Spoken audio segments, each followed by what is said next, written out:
Libs of TikTok started her account during the COVID-19 pandemic when she was out of work and stuck at home. She began paying more attention to politics and discovered TikTok, which was relatively new at the time. Initially, she shared funny COVID-related content on Twitter, such as videos of people worshiping Dr. Fauci or toddlers getting kicked off planes. Her account exploded in popularity after getting a shout-out from Joe Rogan early on.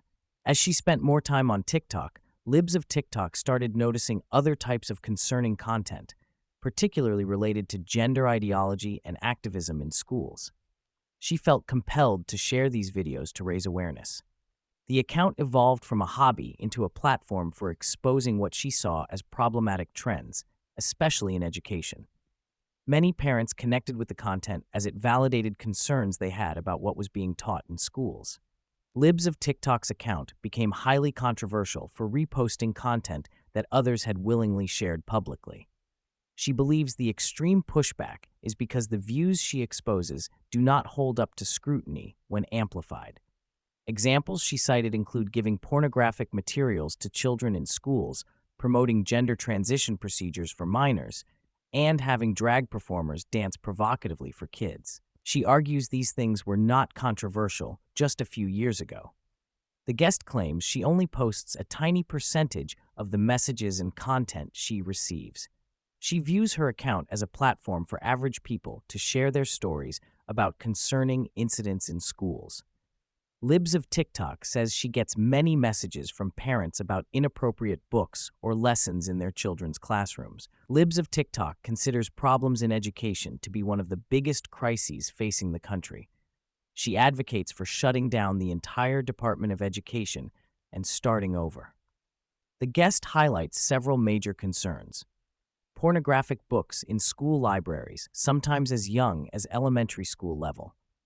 She cited examples of books with extremely graphic sexual content that parents have tried to read at school board meetings, only to be told it's too inappropriate to say out loud. Teaching about sexual fetishes and kinks to middle schoolers as young as 12 to 13 years old. Books for very young children about gender identity, questioning one's assigned gender, and transitioning. Teachers reading stories about gender ideology to preschool and early elementary students.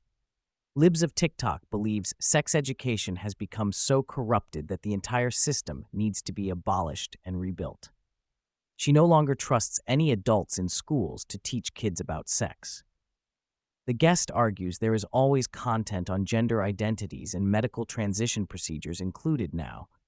Mainstream journalists have targeted Libs of TikTok, particularly Taylor Lorenz, who has written extensively about her. The guest believes this is partly because traditional media is dying and they are using her for clicks and attention.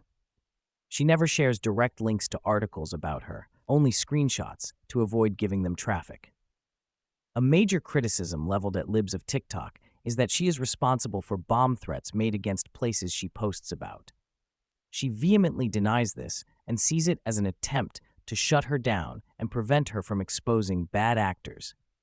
The guest believes there may be an effort to paint her as a dangerous domestic terrorist to prompt an FBI investigation. Libs of TikTok says she has been banned multiple times from various social media and tech platforms, often without clear explanations. This includes temporary bans from Twitter pre-Elon Musk, permanent bans from Facebook and Instagram that were later reversed after backlash, and even being banned from the workplace messaging app Slack. She views this as politically motivated censorship rather than legitimate policy enforcement.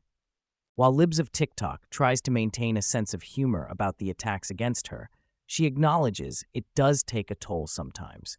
However, she frames it as a positive sign that the people who hate her are those promoting ideas she strongly opposes. If they liked her, she would be worried she was doing something wrong. She sees her work as important for exposing concerning trends, particularly related to children and education.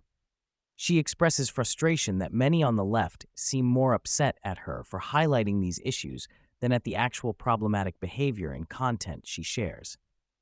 Libs of TikTok believes this attitude is pushing many moderate liberals away from the left. Libs of TikTok theorizes that the push for gender ideology and activism in schools is part of a long-term plan by the left to create new generations of activists for various causes. She sees it as grooming children from a young age to fight for progressive issues later in life. The guest considers it a death cult mentality, focused on things like abortion rather than having families.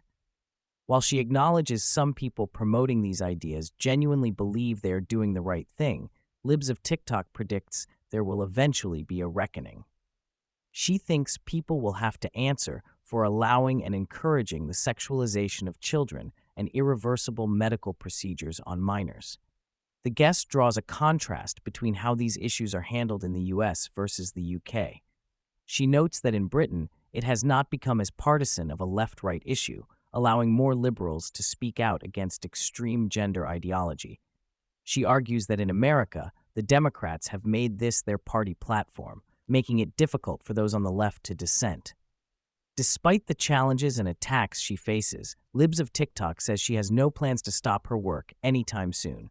She views exposing concerning content and amplifying parents' voices as too important to give up on. She expresses hope that more people across the political spectrum will start pushing back against the trends she highlights. Libs of TikTok believes traditional media and tech companies are failing, accelerated by Elon Musk's changes at Twitter. She sees this as positive overall, allowing for more open discourse and real-time fact-checking of mainstream narratives. The guest predicts alternative platforms and citizen journalism will continue to grow in influence.